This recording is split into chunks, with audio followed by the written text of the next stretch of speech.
Okay, so I want you all to notice something. All right, I'm gonna just talk to you on this one. You know what I'm saying? I'm just talk to you on this one. There's something I want you to notice. And what I want you to notice is that the Diddy trial,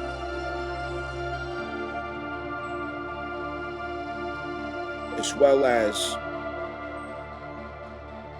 controversy politically around, say, Donald Trump, Israel, so on and so forth. Okay, take notice how these are perfect exercises. Illegal immigration, okay? All of the headlines of 2022 to 22 to current times, from 2022 to current times, all of the headlines since Mars went retrograde in Gemini, which was wrapped up with South Node Libra, North Node Aries, and since Mars went retrograde in Cancer, okay, which we're still in that cultural context, something significant is happening here, especially with the transit of Jupiter.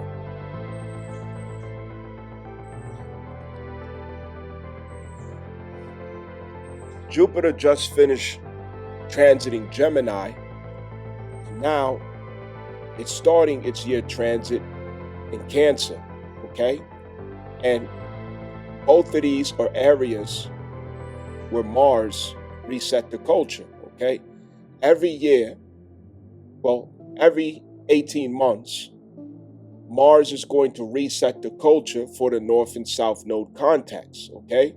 The North and South Node context changes every 18 months, and Mars has to change the culture as a learning catalyst for the North and South Node experience, okay? Are we on the same page? Following behind Mars is Jupiter, okay?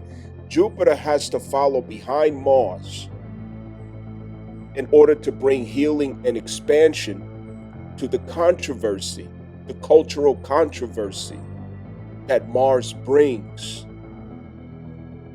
as a cultural context or catalyst for us to be enlightened through. All right? So, whenever Mars goes into a sign in order to change the culture to fit the 18-month North and South Node transit, Mars stirs up controversial topics, headlines, arguments, discussions, okay? Things of that nature, circumstances that reveals deeper truth, that produces depth of wisdom, that expands the consciousness and understanding, okay? It's like the sharpening of iron. Mars rules iron. It is the sharpening of iron, okay? So whenever Mars changes the culture, the iron gets sharpened through the context of that culture, and that iron being our consciousness, obviously. When Mars went into Gemini, Gemini being a place of duality, he polarized the world. You know, Democrat, Republican, liberal, conservative, men and women, feminism, misogyny, if you want to call it that. You understand? These different things. In Cancer, it's nationalism, okay? The context in Cancer is nationalism. It is also patriotism. It is a hyper awareness of one's allegiance, commitment, identity, crisis, whatever the circumstance may be, from flag to flag, demographic to demographic, community to community. Okay, so when Mars was in Gemini, it was a polarization of divine masculine and feminine and all that it manifested through. Okay, the polarity of Mars and Venus, Libra and Aries. All right, Libras going with liberals and Democrats, female feminists and gays and different things of that nature. All right, and then you have the polarity of Mars, which represented conservatives, the right, Republicans, okay, males in society, blue collars, all right, things of that nature. And that polarization that Mars did through the retrograde, it put everyone against each other based on the controversy of conflicting ideals. And without saying, or without it necessary to say that one is right or one is wrong, there is a polarization. And the polarization caused us to learn things from each other, directly and indirectly. We learned things, we sharpened our intellect, and we raised and expanded our consciousness through that exercise, through those debates, through those arguments, okay? Debates and arguments, it fortifies the mind, right? Especially through the internet space, the ethereal Gemini.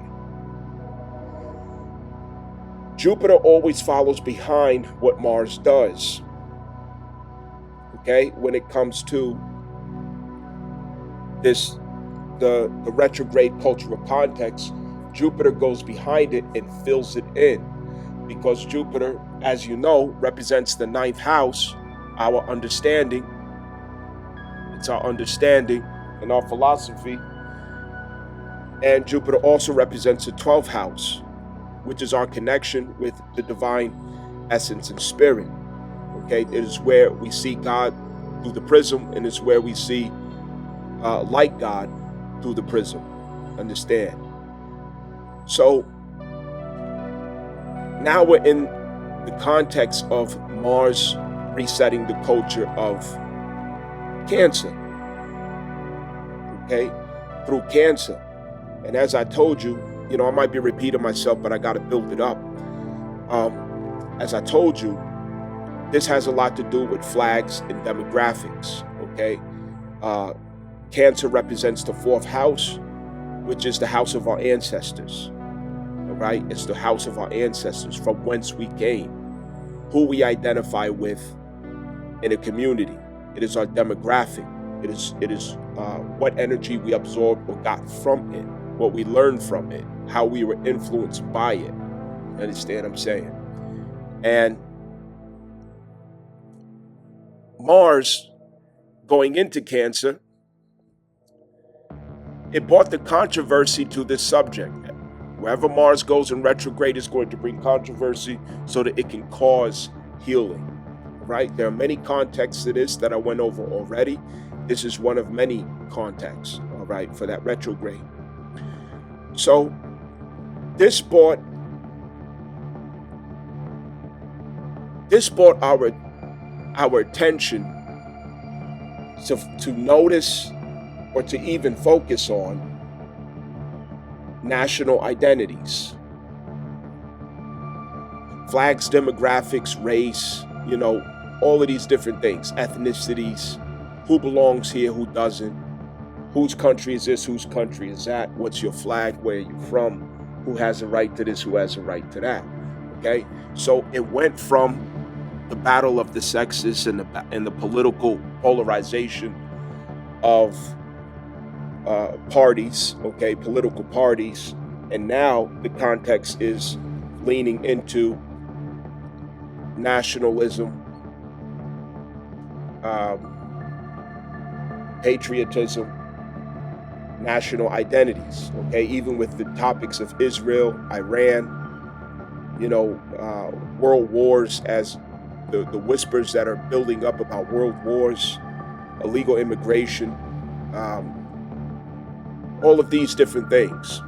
And it's causing conversations to be had about your origins, your ancestral lineage, and what it means to be of your nationality. What does it mean to be American? What does it mean to be Irish? What does it mean to be Mexican? What does it mean to be South American?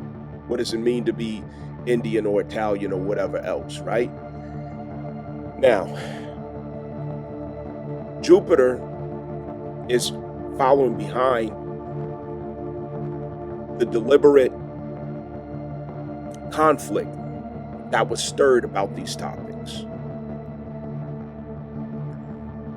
Among the many topics to be addressed because of Cancer Mars retrograde is our domestic circumstances. Homelessness, a crisis of homelessness, the condition of our families, what we think and feel about our families, the families that we belong to. Do we even feel like we have a family? The questions of what happened to the families. Some people have demographics where the families are in crisis and turmoil for generations. Why is this continuing? Where did it come from? These are different things that are being discussed. What does motherhood mean? What does wifehood mean? What does it really mean to have a husband? What is a husband's role? What is a wife's role? Domestic questions and affairs. What's been happening to the children in our nation? What condition are they in and where is it coming from? So with all that being said, you get the point that Mars changes the context of our awareness through culture as a catalyst. Here's the thing that I'm building up to. The headlines are always going to reflect the intention that Mars has in teaching us. And Mars does so through mischief, conflict, controversy, pushback, disagreeable nature. There has to be drama in it, because without the drama, we're not transforming, challenging. We're not causing growth to take place. So it has to be heavy, and it has to feel quite personal, right? Spit flying out your mouth, veins popping out of your neck. There's an appropriate way to argue, but nonetheless, these things are very healthy, when it's done with respect, that is. You know what I mean? When it's done with respect. Debate and argument is very healthy and constructive.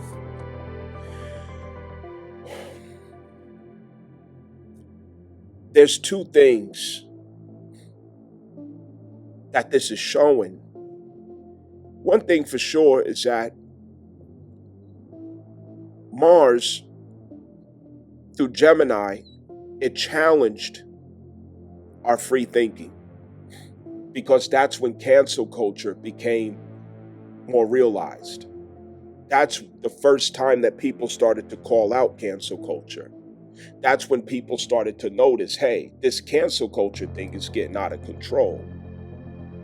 And that was the same time period during Mars retrograde Gemini when Elon Musk purchased Twitter, opening up a platform that allowed for free speech again, after free speech was being controlled by feminists and liberals, gays, trans, and Jewish people. They were controlling free speech and free thought through cancel culture. If you say anything, if you have an opinion or an expression that does not push their agenda, you're canceled and you're silenced. You're going to lose something. And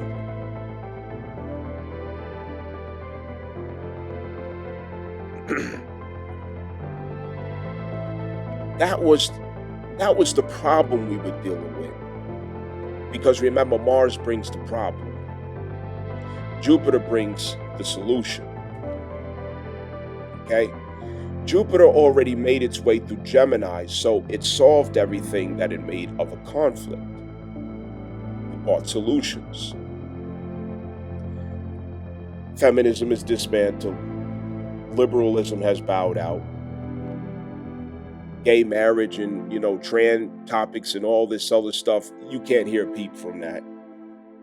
They taken down all the gay flags from all the government offices and sidewalks and everything else. All that shit is being cleaned up. The whole argument between males and females, addressing feminism, exposing feminism, at this point, the people have done such a good job in intellectualizing these things and reviving their critical thought and restoring their boldness and freedom to speak and express themselves through social media platforms as a result of that retrograde transit, that now the talking points are far too strong. The awareness is too strong for the next wave of young males to be blindsided by the tactics, the tricks, the snares of feminism for the common young man. People are listening and people are watching. They're paying attention. You have people like, basketball players and a lot of rich people. They don't seem to be getting any brighter. They still fall for the same things. But overall, consciousness has certainly been expanded. Awareness has been expanded about how American females have decided to use their free will, how they have chosen to construct their public image and reputation, and what has become of it. Young men are now completely aware of where it came from, why they're doing it, and all the tricks that are behind. They're on to it. They peep game now. Everybody's just waiting. It's just a matter of time before they finally do the finishing touches of changing and adjusting family court and divorce court for people to feel confident to get married again. Okay? But Jupiter solved that problem.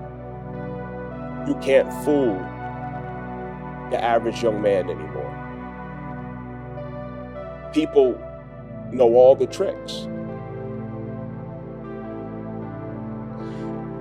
Feminists are exposed now. They don't have anywhere to go. They don't have any more tricks up their sleeve. They used all their cards. They backed themselves in a corner. They're in a pickle. And it's because Mars accelerated their consciousness through the arguments and debates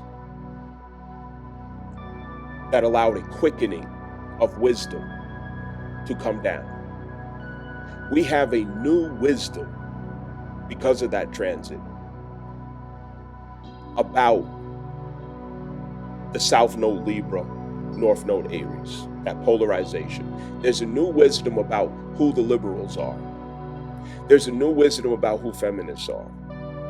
There's a new wisdom about who Israel is. There's a new wisdom about corporate America, the deep state.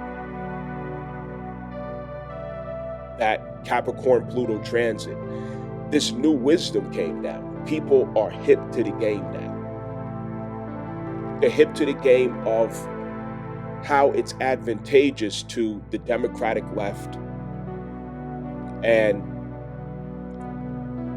corporate strategies to weaken the common working man, to dismantle the common working man, the blue-collar man, to discredit him, to take his dream away and give it to illegal immigrants, to allow feminists to degrade him disrespect him, talk down about him, describe him as dusty, broke, and so on and so forth. But the truth is being realized that he is really the backbone of this country, of every country. No matter what country you go to, the blue-collar man is what allows it to run. If the blue-collar man sits down for 1 hour in any country, everything's fucked up. Nothing will work. The blue-collar man is the only reason a country has a heartbeat. But he's the most disrespected, he's the most overlooked, the most discredited. The blue-collar man. He keeps the infrastructure going. He's a reason you can flick a light switch and it comes on. We could go down a list with what he does for the infrastructure of every country and society, the blue-collar man. But there's an aim to it, to discredit him, to weaken him, and to make him less capable of producing and sustaining families. See, the regime of that South Node Libra and Capricorn Pluto is anti-family. It wants everyone to be single. It wants everyone to be on individualism. It wants to promote feminism. It wants to promote promiscuity and fornication. It wants to promote the confusion of children about their sexes and their purpose and dumb them down. It doesn't want the people to know the history, to know the truth about anything. It spent money to make sure that cancel culture was well fortified. It spent money to make sure that females were socialized into feminists as they go enroll to college and brainwash into liberal mindset. They spend a lot of money to do that. It's a threat to strengthen the men of society, because the men of society are the ones who are able to call the bullshit. The men of society are the ones who are able to see and peep game. They're the ones who's able to see what's really going on. It's women and children who live to have fun, have a good time. Oh, I'm getting bored. That's a woman in a child's place to live that reality. A man's reality, when he is responsible, it doesn't include boredom. And it doesn't include living for pleasure. It's purpose. And he doesn't have room for boredom. A productive man doesn't have room for boredom. Through boring, repetitive, monotonous process, that's the only way that he gets to uphold his manhood. That joy, that pleasure, he creates time for it. But that's not a priority like it is for women and children.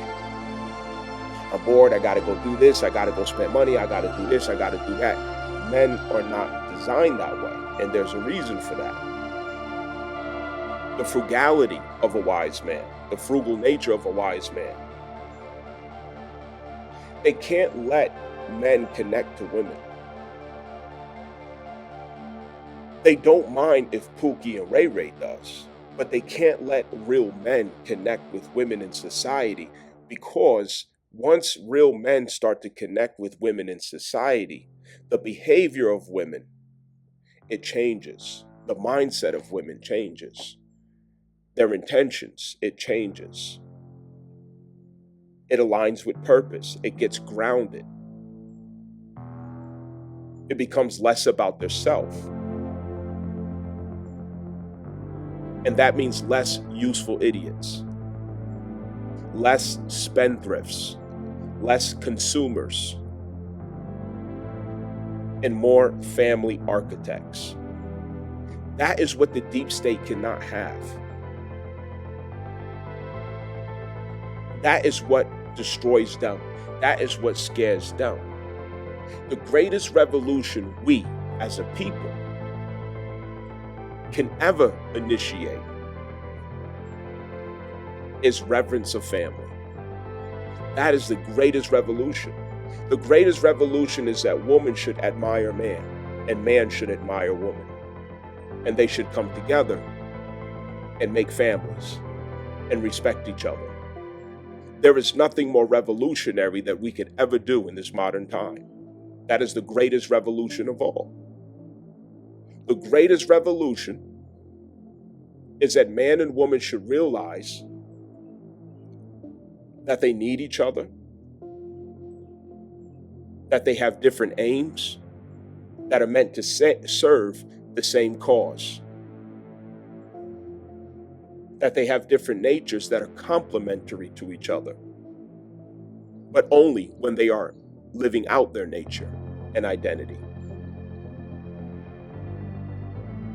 It is revolutionary to desire and be able to trust to start a family, man, woman, and child. Not with the state invested, the state in the way, the state giving their offers, handouts, things of that nature. The greatest revolution is the attraction of man and woman in respect. The attraction between man and woman in a spirit of honor, reverence, integrity, and respect. That is the greatest threat to them who put us against each other. The greatest threat is that man and woman would desire to take care of each other, to work together, and to have many children, and to use love as the force that figures everything out. Discipline, commitment. Family is the biggest fight that we can give. Giving our society loving families, giving our society productive relationships, relationships that serve purpose. That can't be possible if we're brainwashed. Look at our women who are so brainwashed. The only value they see is a rich man. They can't see that the most valuable men that America has are the blue-collar men. Those are the most valuable men in every society. The common man, the man who puts on his boots and maintains the infrastructure of the entire country. That's the bedrock of families in every country. That's the foundation of every family. The men who maintain the infrastructure of the society and the women who are behind them, nurturing them, keeping them in the good conscience, grounding man to moral fortitude as he maintains the world through his power of freedom and authority. But she's the moral fortitude that goes with his freedom. The moral compass. She's the oracle that reminds him of his purpose and destiny, and that it is always possible and in reach to him. They did a job on us with feminism. We have a generation of females who have no clue of what it means to be a woman, not the slightest clue. They're completely confused.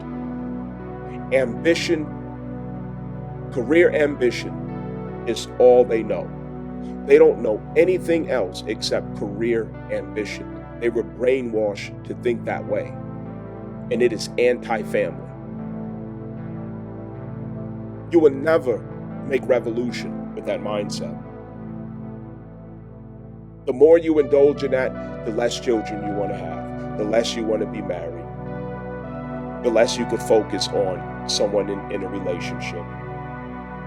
The more Machiavellian you get in your attitude and mindset, the more ruthless you become, the less you identify with your Cancer in fourth house, your moral compass, your compassion, your understanding, your image as a nurturer, a caretaker, a listener, a helpmeet. They brainwash our women to become career addicts. What I'm telling you is that this is the revolution. This is the revolution. Cancer Jupiter is revealing to us what the revolution is. It is to realize family in each other, marriage and family. It is to realize it again in each other. It is to come to trust one another again, to put down our arms, to reevaluate our focus, our ambitions, aims, and intentions and commitments, to reevaluate it, to make sure that it serves humanity, that it serves the family, it serves the community, it serves as legacy. If it's not something that you can hand down to children, what is it? Family is the revolution. And family is not just a household full of aunties. All this woman power talk. Feminism is anti-family. It is toxic, it is dangerous, it is destructive, it has set us back. It dismantles our families. It separates and divides man and woman. It confuses her about her nature. It sets her up for failure. She starts out thinking she's going somewhere. When she gets there, she becomes completely miserable because it was never her nature. It's the devil's song. It's the devil's promise.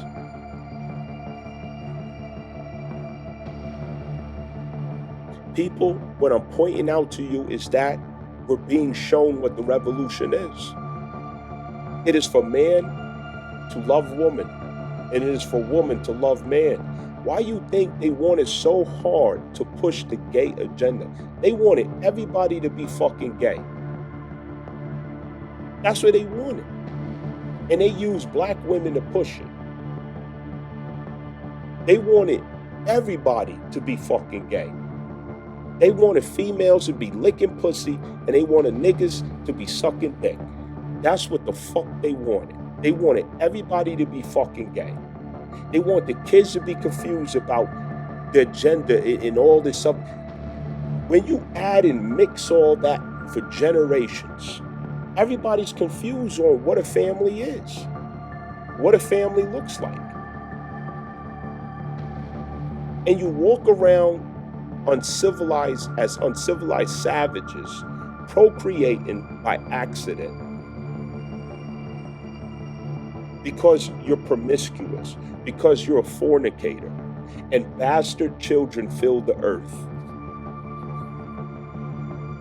And there's no purpose in it. You don't know why you're living. You make up some shit that sound good on Instagram. You don't know why. That's what they want. That's exactly what they want. They want the rhetoric to go around about women's dissatisfaction in marriage. They want the rhetoric to go around about how dusty the blue-collar man is. Oh, he broke. Oh, he dusty. He got to make $200,000 a year. It's not that he got to make $200,000. It's that you got to find out why your appetite for consumption is so extreme. That's what you got to figure out. Why does it cost so much money for you to feel or think that you're happy? Why do you have to make so many purchases in a year to call yourself content? Why do you have to have so much money to think that you're secure? All of that is illusions. Because happiness and security, contentment, none of that can ever fall on a dollar. Never. We're thinking about this all the wrong way. They gave women this superficiality for a reason, because they mislead themselves in it and they mislead men in it too. The confusion, it just will never end. Because one thing they're not going to do is take accountability for it. Then they don't want to hear it. You got to wait and hope that the next generation will listen, because they are not getting ready to listen to that. They're not.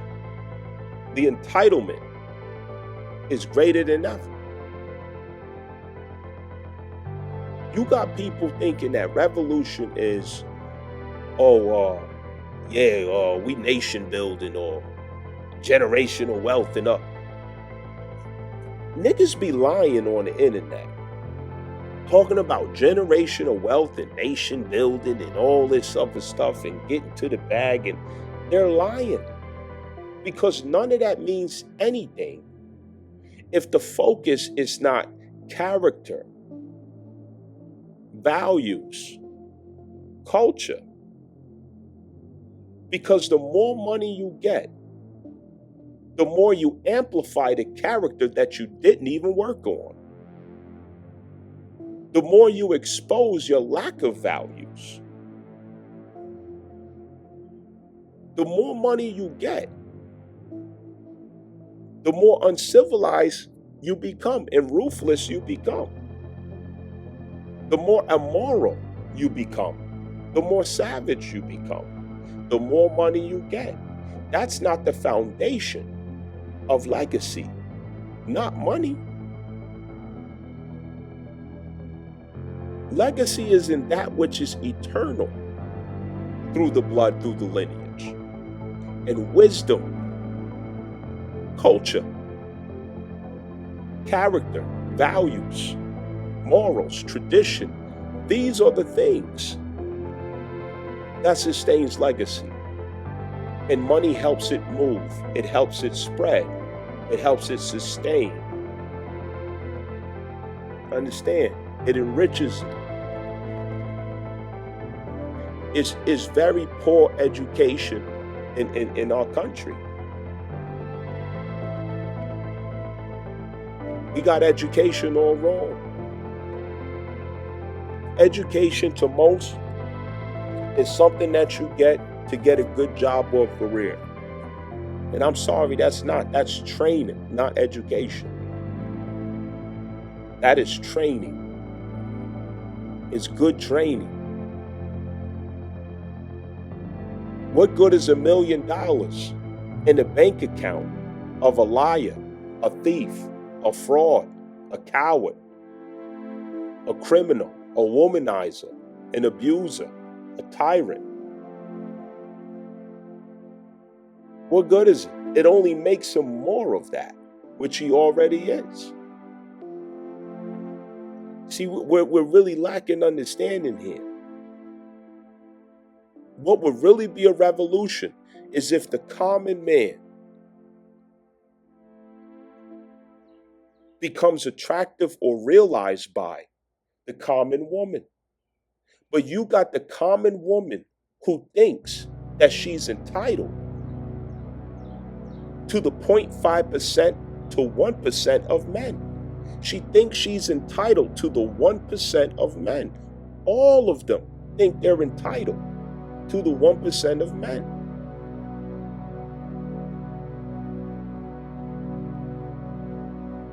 So 98.5% of men, they ain't even looking in that direction,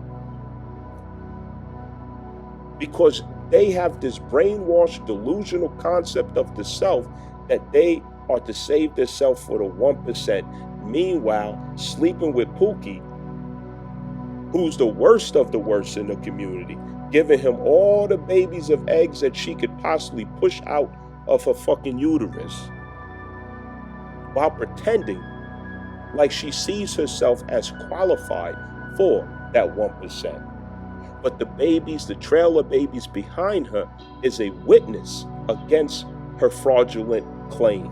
It is a witness. Her babies, the fathers of her babies, are a witness to her fraudulent claims of her value. They are witness. The real revolution is that man and woman will remember who they are to each other, and they come together and make families and respect and honor each other in it.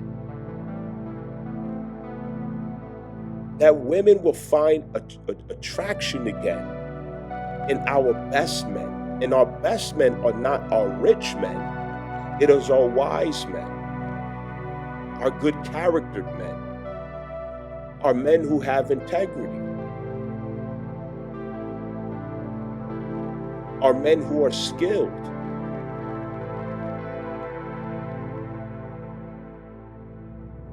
Influential leaders, problem solvers. And this is not defined by riches and wealth. It is not. Imagine women getting realistic about who they're qualified for, getting realistic about who they really deserve or who they should be with. Imagine them getting realistic about that. It's levels to this thing. If there were levels between 1 to 10, the girls that's on level 3, they think that they supposed to have the 10. Like there's a lot of delusion out here. I know what the real revolution is. That's the real revolution. Is that man and woman in the middle class, the working class, that they should make families again, that they should respect each other again, that they should be able to trust each other again. We can't trust each other if we didn't learn the phases that we just came out of. Deliverance, the wilderness, and freedom. See, we're coming full circle. As I called it before, the battle of the sexes is over. I called it. You remember that? And these are the final stages that manifest that outcome, and it will equal revolution, because that's when man and woman on the common ground, the working class, who begin to desire each other again, trust each other, and marry. See, we trust each other when we see it evident that we've learned things about life. When we see in someone's character and their wisdom and their philosophy, who they are under pressure, so on and so forth. These are the things that allows us to trust each other again. But because we're being so zealous to imitate what we see on social media and among the celebrities and different things of that nature, we are advertising to each other that we have satanic and demonic philosophies in our life, and we take pride in it. Nobody's going to trust you with a satanic and demonic philosophy running over your life. And let me slow you down. You might say, oh, that ain't me. I would never do that. No, don't be so fast to say that. Just think, is that you? Do you have satanic and demonic philosophies running in your life? I know I have, and I know I still do. And I have to make all the effort to make sure that I clear my spirit of those philosophies, admiration, beliefs, outlooks, behaviors. You know what I mean? We're not getting nowhere pretending like, oh, everything of truth is for somebody else to hear. No, it's for you to hear too. You know what I'm saying? That's where the success begins. With recognizing that it's you too. Listen, man, The infamous astrologist is here to let you know what the revolution really is.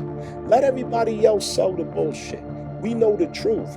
The greatest threat, the big gun, the danger to the deep state and everybody else that is holding these agendas over us. The greatest fight,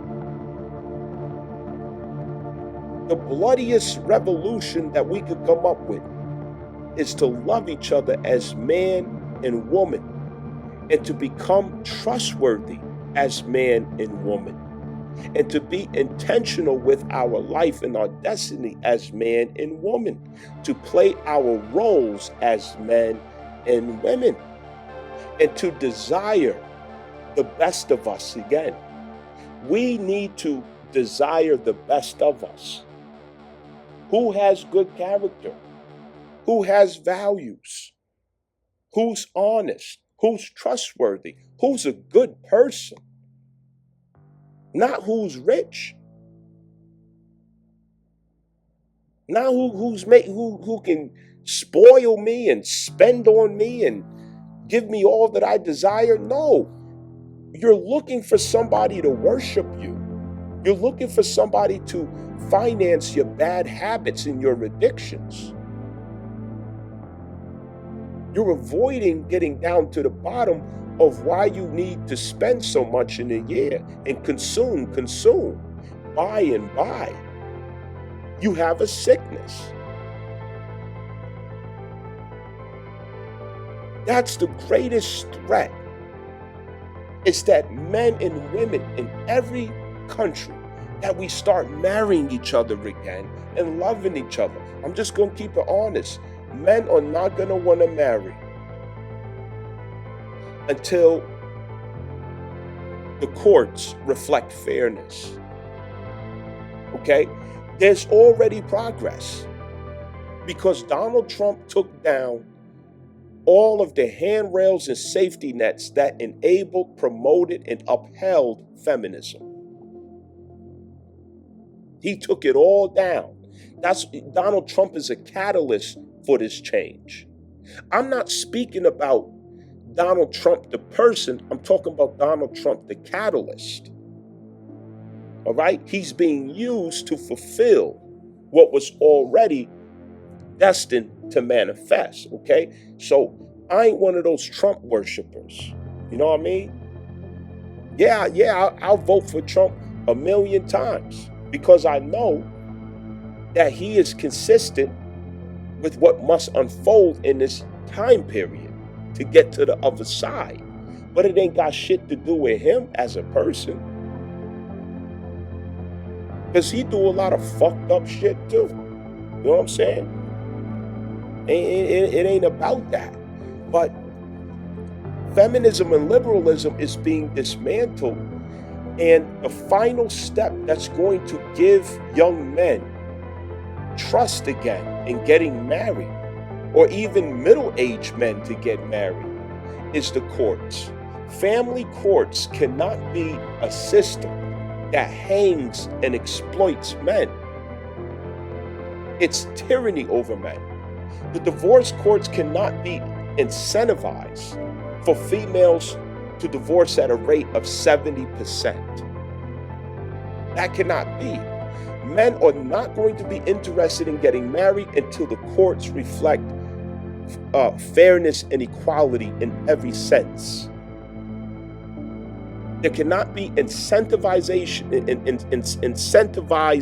divorce and incentivized child support circumstances, situations. Nobody can be incentivized to be their worst or to make bad decisions or to do bad things, harm to each other. If that trust is not there, men and women are not going to be interested in marrying women. Okay? And you can't blame them because they're enlightened now. They are on to it. They know what's happening with females. And they understand that it's not the females themselves, it's that females have subscribed to, consented to, the social engineering that they're being used for as useful idiots. That's the issue. You know what I'm saying? That's the issue. Once that changes, there will be more confidence in the American men to get married again. The second thing is illegal immigration. You have illegal immigrants who are here, like fucking Temu construction workers for a cheaper price. And they're pricing out the foundational, blue-collar American craftsmen. They're pricing them out of their job market. Because when you price out the American men from skilled labor and craftsmanship, you price out the man who builds the most families in the country. Are y'all with me?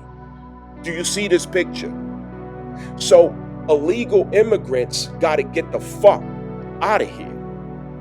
Them niggas gotta go. I don't care what flag you from. If you're a legal immigrant, you got to fucking get the fuck out. Get the fuck out of here. Go. You know what I mean? Come back the right way. Come back the right way. Because you're shitting on the American men, the foundational American men. This ain't about color and race and all the other stuff. Yes, some stuff is. You know what I mean? But what I'm talking about ain't about race. Okay? This is every American man is being fucked by this shit. Okay? And what happens is Gen Z is looking at this situation, and also the, baby boomers on the way out, whatever, but Gen X and all this. The American men in the craftsman world, in the skilled labor world, and I got room to talk about this because this is my world. You know what I mean? I've been in this world almost 20 years now, so I know what the fuck I'm talking about. I've been in fucking 17 states in America over and over and over again, so I know what the fuck I'm talking about. You know what I mean? American craftsmen and skilled laborers and workers and construction workers and things like that, they're looking at a situation like, okay, y'all let all these Mexican niggas in here illegally, South Americans and everything else. And every time you go to a fucking job site, it's dominated by fucking Spanish. All of them little niggas is up in here. And we hardly even see each other no more. Like, you a black dude, you go on a job site, you rarely see white dudes. White dudes rarely see black dudes. They're pushing Americans out of the fucking market. And it's not because they're better. It's not because they're more skilled. It's not because they're harder working. It's that they're desperate. And because they're so fucking desperate, they're price cutting. You know what I mean? And as the cost of living goes up, that American man, he needs to be in position to leverage and demand, okay, his pay to go up with it. Why? Because as an American man, I need to be able to have the confidence that I could trade my skill and my experience and my competence for wealth. Why? Not just for wealth's sake, so that I can have the confidence to create stability and security for a wife and children. All right? That's the American dream. Fuck is you talking about? But when you got, illegal immigrants coming up in this motherfucker and all his fucking cousins doing it for a third of the fucking price, a quarter, a fraction of the price. Them niggas is living, 5 grown-ass men in a fucking apartment and shit. You know what I mean? Come from third world circumstances, so they ain't missing the beat. Nigga, this America. We ain't got shit to do with that. We worried about our fucking standards that we should be able to keep and even raise our living standards and capacity. You know what I'm saying? The American man should be able to have the confidence in knowing that if I have skill and experience, I will have enough pay to feel confident about creating stability and security through establishing a home for a wife and children. But with these illegal niggas out here, it's fucking that shit up. That's why them niggas got to get the fuck out of here.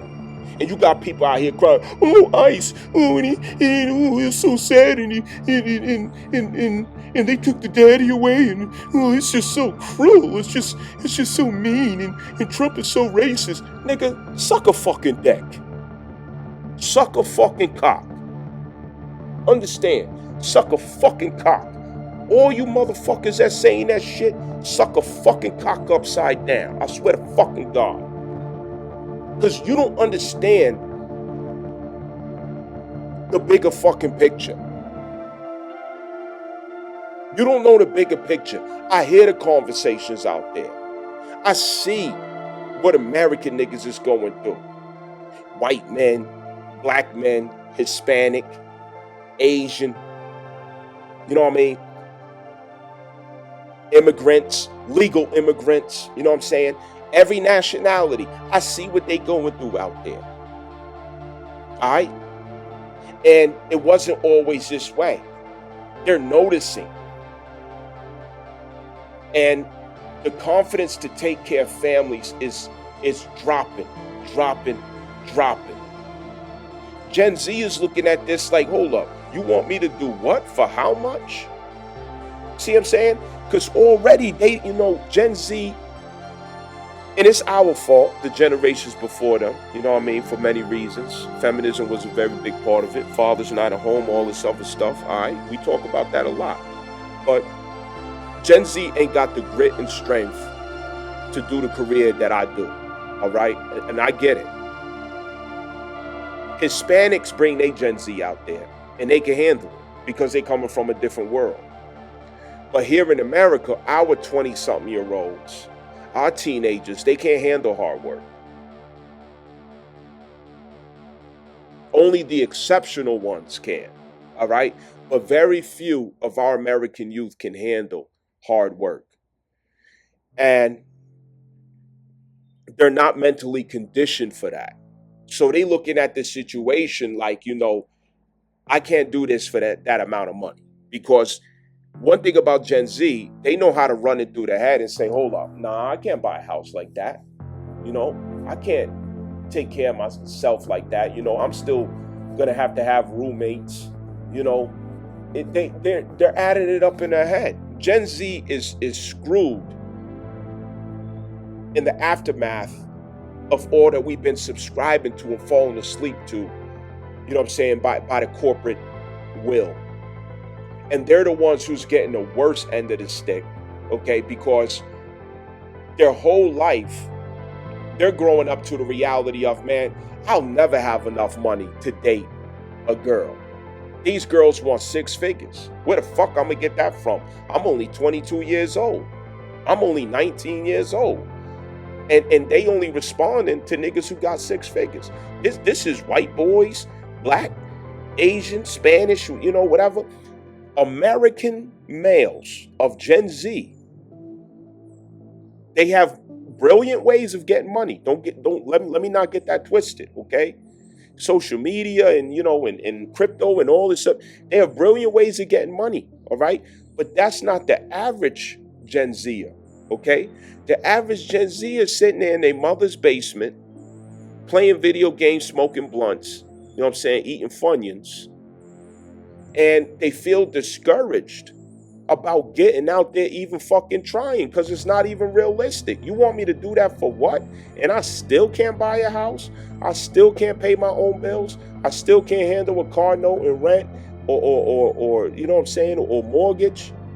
I still can't afford to date these high dollar ass, broads out here who feel entitled to, all of them feel entitled to a rich man. Is you crazy?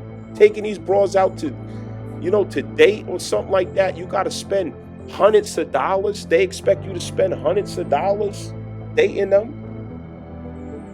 They tapped out before they even started trying. It's like ain't no sense even fucking with it. You know what I mean?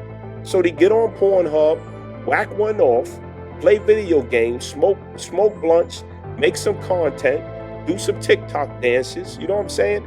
That's their life, and you can't blame them.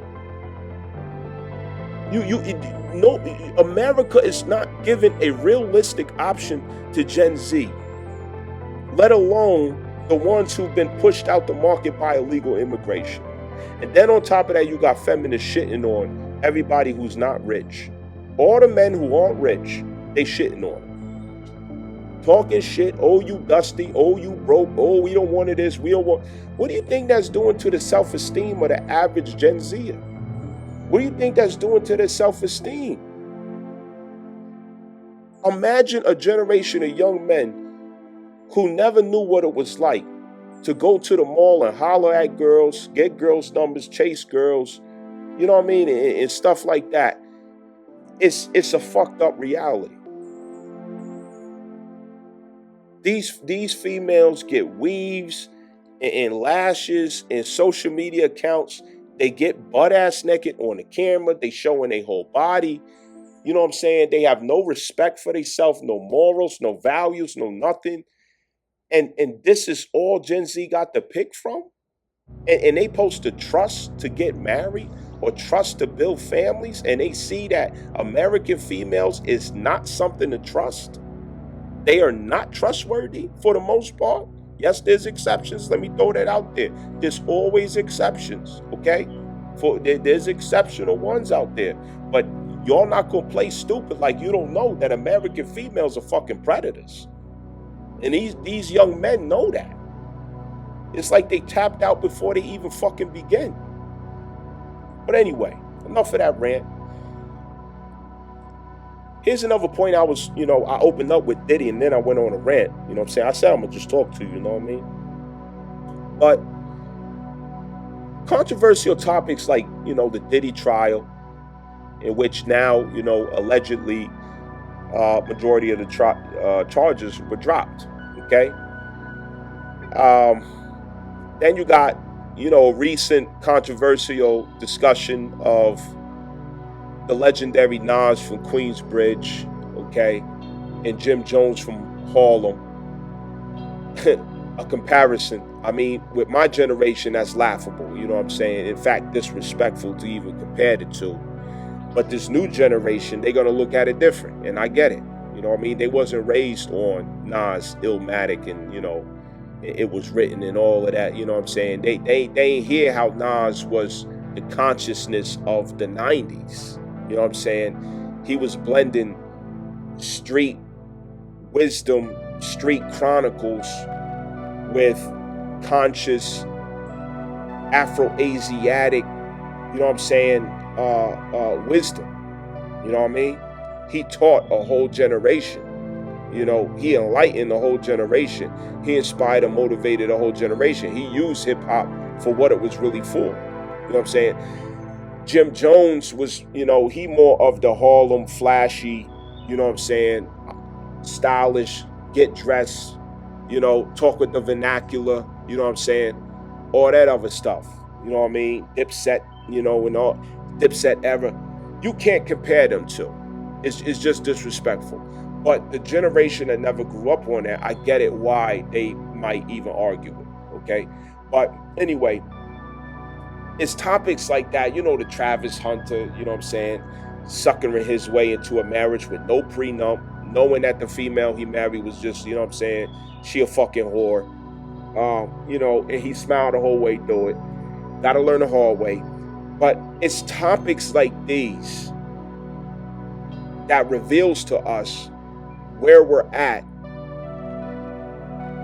and the transiting progress of Mars and Jupiter making their way through Gemini and Cancer, okay? Mars and Jupiter relating to Cancer, okay? What does it have to do with the headlines since 2022, all right? Remember, since 2022, the context was Mars, Gemini, all right? Recently, we have Mars Cancer, and that's based on retrogrades, all right? So, it's an examination of what do we understand about the way we think? What do we understand about our intelligence? What do we realize about our intellectual capacity? You know, after we're coming out of cancel culture, it's like our critical thinking has to be resuscitated. You know what I'm saying? It has to be brought back alive. You got to put the AED back on the critical, thinking of the people. We became really dumb because of cancel culture. You know what I'm saying? The next generation grew up into that shit. You know what I'm saying? And them niggas, I'm not going to say they dumb, but they're not very bright because they don't know what critical thought is all about. You know what I'm saying? If they see a pretty girl say something, they think it's the truth because she's pretty. If they see a celebrity say something or whatever, they think that it's, guidance because it's a celebrity. They don't have critical thought. They could get fooled or played con by anybody. You know what I'm saying? And so what the Diddy trial, for example, showed us is, did we learn the difference between a moral argument and a legal argument? Did we see that some of us didn't know the difference between having a moral point and a logical point, right? When we're examining narratives, okay?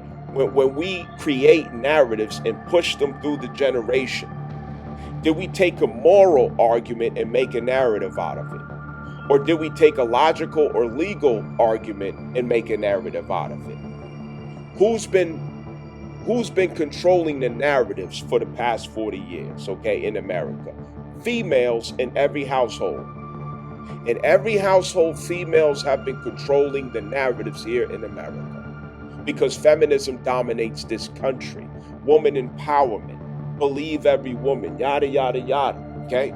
So people took the position with Casey from a moral standpoint. Oh, she's a victim. Oh, she's so beautiful. She should have never went. See, listen how they talk. She's so beautiful. She should have never went. They state that beauty is a reason why somebody should never suffer. Beauty is a reason why somebody should be exempt.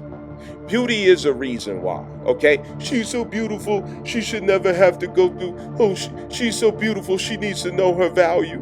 Beauty is considered value to them. You see what I'm saying? Dumb as a box of rocks generation. I'm talking about cuckoo, dumb. You know what I'm saying? Like niggas is slow. Like they ain't even a heartbeat on the intelligence meter. You just listen to what people saying. You know what I'm saying? And so everything is about, oh, she's an attractive female. Diddy is this, immoral, evil, spirit of ill repute. He's a disgusting man. You know what I mean? Nobody could disagree with that. But is he guilty of what he's being accused for, though? You know what I'm saying? Running a crime operation in which he's, forcing her into this and forcing her into... Did that take place? You see? Some people were able to realize that Casey was a volunteer. And some people cannot let it go that she's a volunteer. They can't let it go. They insist that, oh, Casey is a victim. All right? So if you're looking at it from the Mars retrograde Cancer, if you're looking at it through righteous anger of Cancer Mars retrograde, you're going to say, oh, Casey is a victim. Your righteous anger is going to push the passionate argument that Casey is a victim and somebody needs to go to jail. It should have never happened to Casey. She's innocent. She's beautiful. This should have never happened. Right? But when you go from the perspective of Gemini, critical thought, based on the facts, data, information, staying in the ethereal space of air and intelligence, of intellect, you will clearly see Casey is not a victim. She's a volunteer. She made her own decisions as an adult, and this was the outcome. She suffered from her own decision making. She suffered from her own consent. She wanted to get peed on. She wanted to get dogged out, and she had an option every step of the way. So here's where I'm going with this. That proves something. Okay? And what it proves is that there's two lanes of argument here, Gemini and Cancer. But the American family suffer from the Cancer perspective of righteous anger in hindsight that puts males in a negative light in the narratives of American families. And just like, even though you may feel that Diddy is this moral monster, which I agree, he's a moral monster, but did he wrong her? No. No, he didn't. She volunteered. And when things didn't go the way she wanted it to, when she didn't get the outcome she wanted, now she got to come for some money. When clout don't come with it no more, when her entitlement is not being fulfilled anymore, now she has to set him on his reputation on fire, and she has to get some money out of it. So this same mentality of righteous anger, because females' feelings was hurt, because they were set on fire with righteous anger, because they feel that morally they was done wrong, because in their eyes they felt entitled to a different treatment or a different outcome. They set the reputation of the man who was involved on fire, and now he goes down in family history as being a monster, as being abusive, as being this and as being that. But is that really what happened? The same way that females bring these emotional arguments of righteous anger for reasons of she's beautiful, that should never happen to her, free Casey. Oh, I'm praying for healing and recovery for Casey. But if she was an ugly female, would nobody be saying nothing? If she was fat, would nobody be saying nothing? If she was dark-skinned with all type of ugly features or something, nobody would be saying she's beautiful, so she's innocent. Nobody would be, tuning in to see what the outcome is. Nobody would give a fuck. But it's the fact that she's pretty. It's the fact that she's pretty. Females are living vicariously through pretty characters because it's who they want to be. And they root for her because it's the outcome that they want for themselves that they were never to get. Emotionally identifying with the crisis. It's a snapshot of what's been happening to male figures of American families. Narratives, false narratives that were emotionally driven, passionately driven by righteous anger to paint men as animals, criminals, accusing men of abuse and mistreatment and all kind of other things. But mysteriously, a woman is never guilty of anything. There's never anything that anybody can name that a female has ever been guilty of. She's always innocent.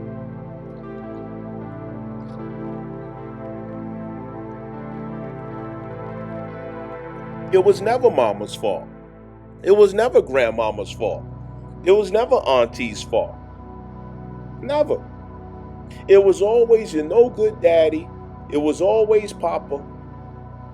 It was always father. It was always husband. Oh, he's mentally abusive. He's emotionally abusive. He's manipulative. He's controlling. Oh, she didn't have a choice because he took over her mind. He was controlling her mind. Oh my God. She didn't have a choice. So mysteriously, we as men, we have this special power where we just we just send a fucking X-Man laser beam into the fucking head of a woman, and we control her from a mental space so good to where she's just fucking helpless. She can't make no decisions. She can't do right from wrong. She don't know good from bad. Her intuition don't work no more. Her conscience don't work no more. Her gut feeling don't work no more. She's just helpless. You just put in a fucking spell, and she's helpless. This is the story.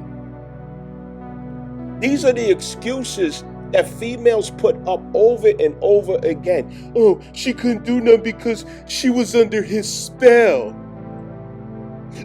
Psychologically, studies show that when a man does this and that, she can't even do anything because it's like studies show that psychologically what this is called is, and they go into all this regurgitated liberal college campus studies show regurgitation bullshit. Every time you turn around, studies show.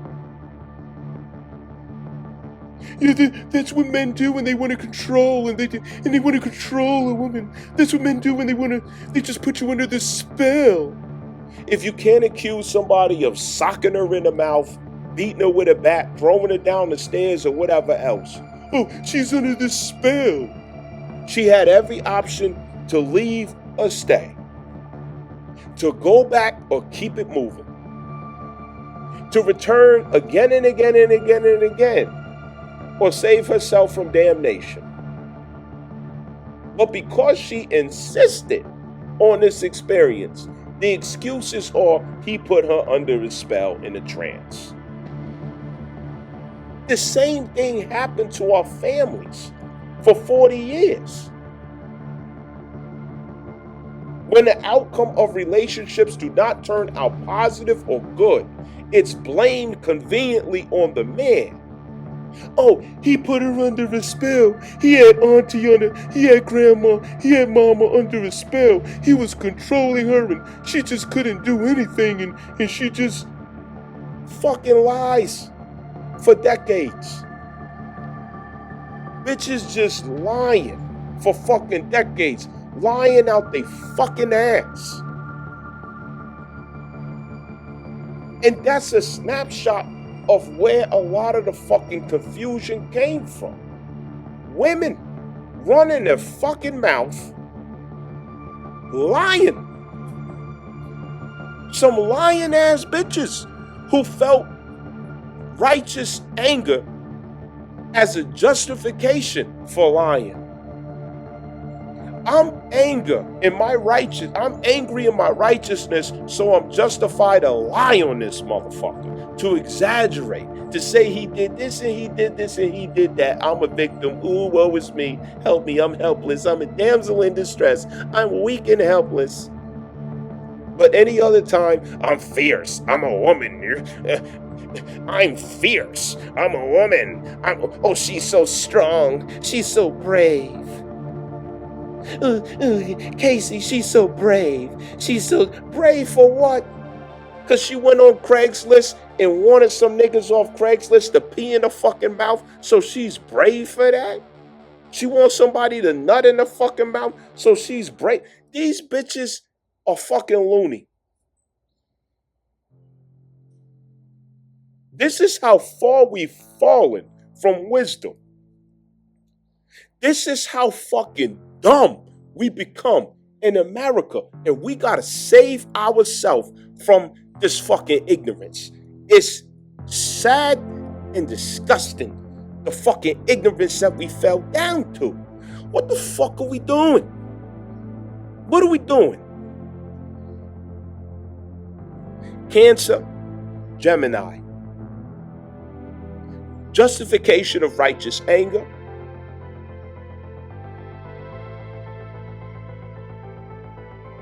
justification through logic and evidence and reason.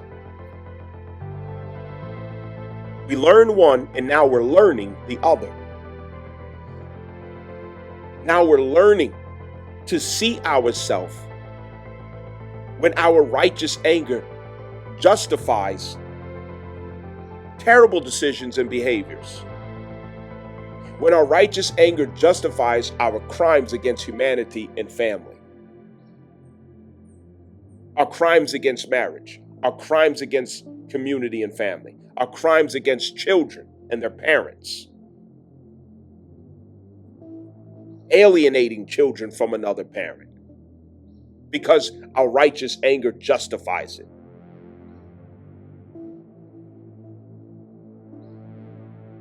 It's to the point in America where that slogan, believe all women. Yeah, okay. Believe all women? Really? Yeah, okay. Tell me how that turns out for you. Tell me how that turns out for you. Believe all women. Okay.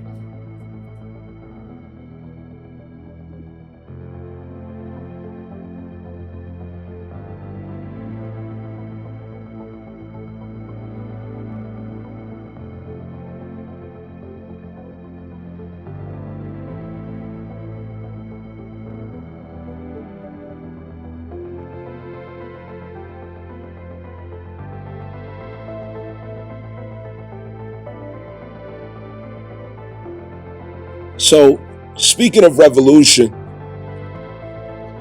Uranus going into Gemini, it's bringing back free thought. It's bringing free thought and expression. It's bringing it back. Free thought comes back.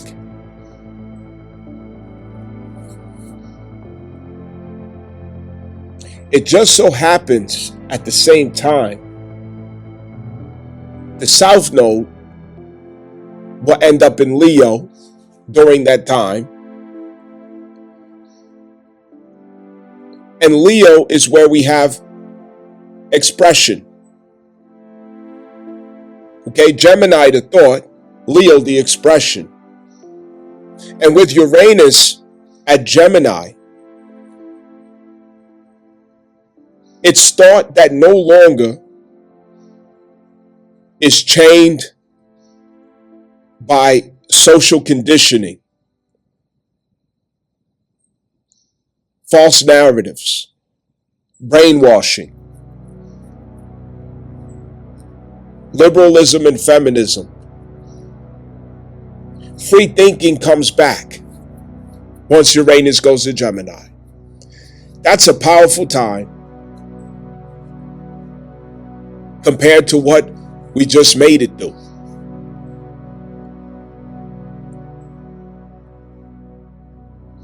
Imagine being a free thinker. Being a free thinker is something that if I line up 1,000 people, 1,001 people are going to say, yeah, I'm a free thinker. But only 2 of them are really a free thinker. You think about that. Everybody's not a free thinker like they think they are. A free thinker, you always find yourself as a black sheep.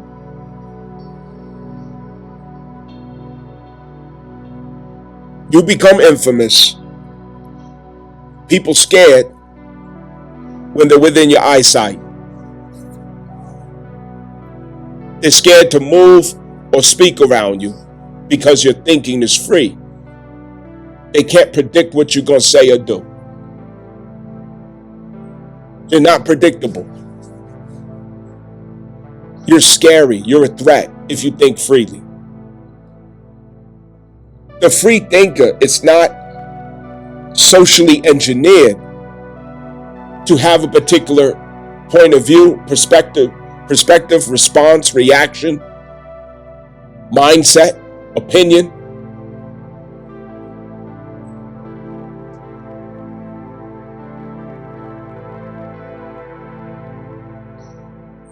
The free thinker sees what's really happening. Look what's downloading to get us to free thought. Number 7, North Node Pisces, which is where we at right now. That's bringing us back to free thought. The 7 life path, the 7 heart soul urge number, okay? These people out there who carry the 7, those are the ones who sees through the illusions of life.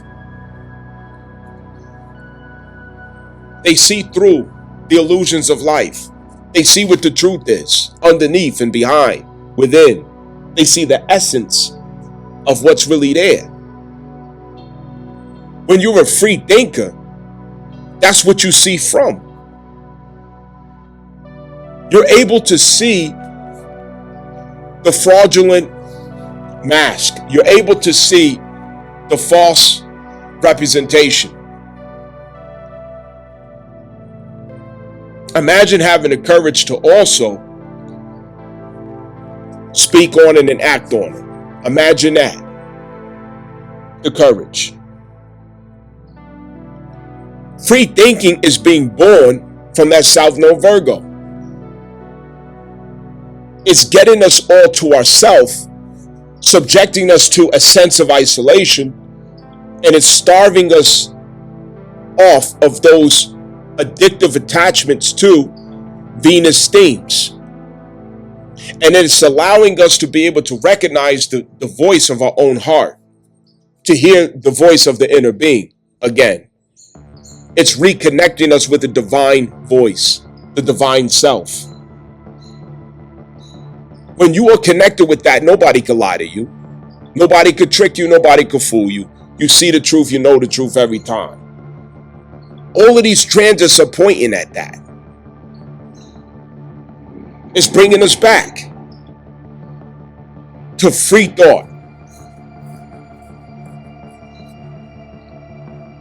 When Gemini hosts Uranus,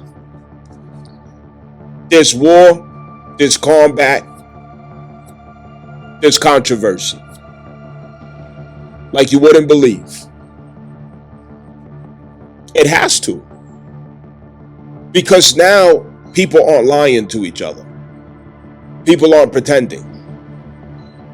The truth is out.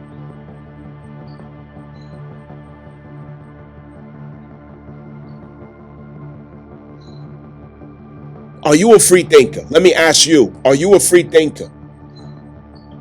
Don't be so fast to answer though. Ask yourself, are you a free thinker? Can you really call the bullshit when you see it and hear it? Can you see through the illusions? Do you know when some social programming is running on you? Can you sense it? Can you feel it? Can you see it? Do you know it when you're being played? Are you aware when you're being used as a useful idiot? Do you have your own opinion, your own thoughts, your own views?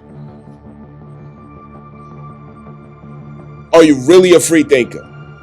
Is somebody buying your reaction, your response?